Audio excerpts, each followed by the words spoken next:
So this is problem number 59 in section 2.4.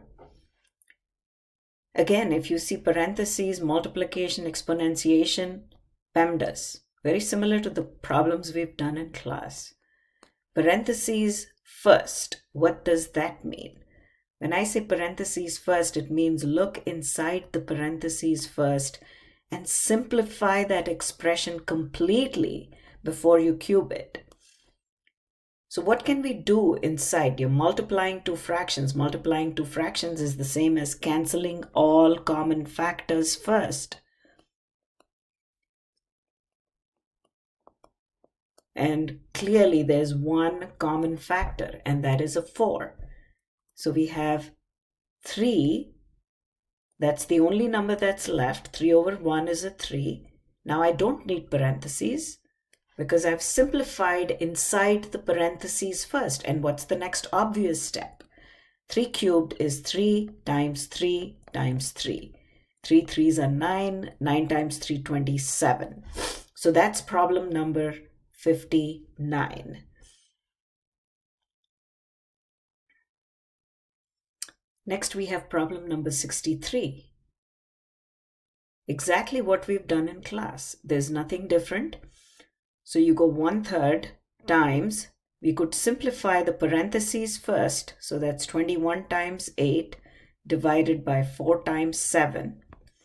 It really wouldn't matter, but we could simplify the parentheses here. Or we could just multiply all three fractions. 7 and 21 clearly have a common factor, and that is a 7. 7 times 3 is 21. 4 and 8 have a common factor, and that is 4 times 2 divided by 4 times 7. Cancel common factors. That's what we do in multiplication of fractions. We cancel common factors, just like we did in class. And now we are left with 1 over 3 times 3 times 2. I'm not going to write 3 times 2 as 6 because I know that the 3 is going to cancel with the 3. And now we have 2. And that's the final answer. 65. 16 over 9 times 1/2 the whole cubed.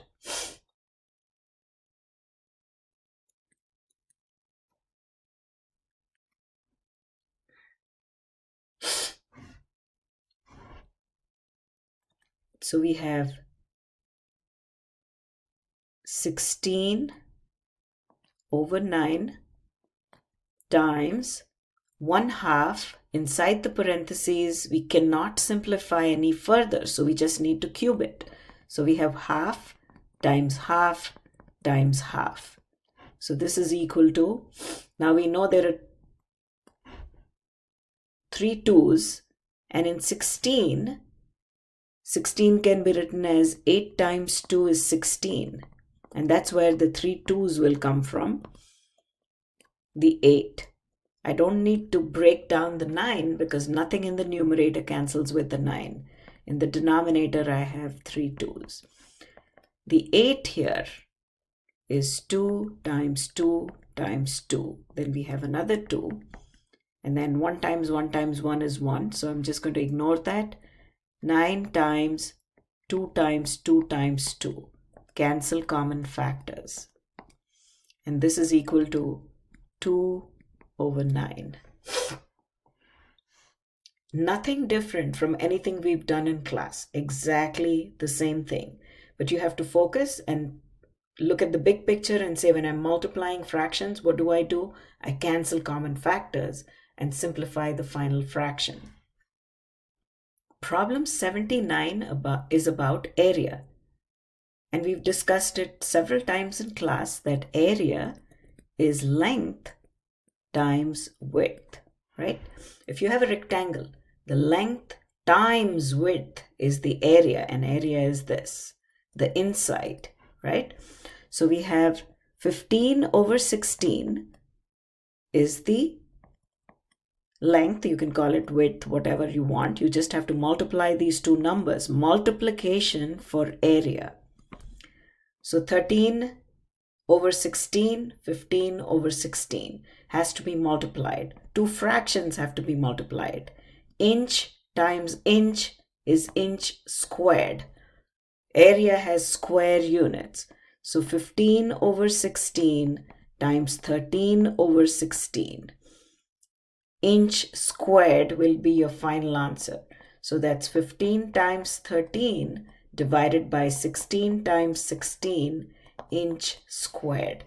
Now, the first thing you need to check is, does anything cancel at all? 15 is 5 times 3. That doesn't cancel with anything in the denominator. There's no 5, there's no 3 in the denominator. 13 is a prime number. 13 doesn't go into 16. So what do? We just multiply. What is 15 times 13? 5 times 3 is 15. Carry the 1. 3 ones are 3. Plus 1, 4. 5 times 1 is 5. 1 times 1 is 1.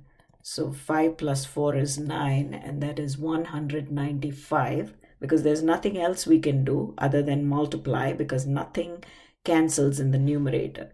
Now let's do 16 times 16. 6 6 is 36. 9. 6 ones are 6. 1 ones are 1. 9 plus 6 is 15. 256 is the denominator. Check the answers, do the multiplication, and your area is inch squared. So each of these, the first few were just order of operations and multiplication of fractions. Multiplication of fractions is just multiplying the numerators, multiplying the denominators, canceling common factors before you do the final multiplication and present your final answer. This one, basically you had to find the area, and each side was a fraction. So basically what you're doing is multiplying fractions again. So what we have is 195 over 256. Because nothing got cancelled, we had to just go ahead and multiply the numerators, multiply the denominators. If something cancelled, the number would have been simpler. But in this case, nothing cancelled. So therefore, just multiply.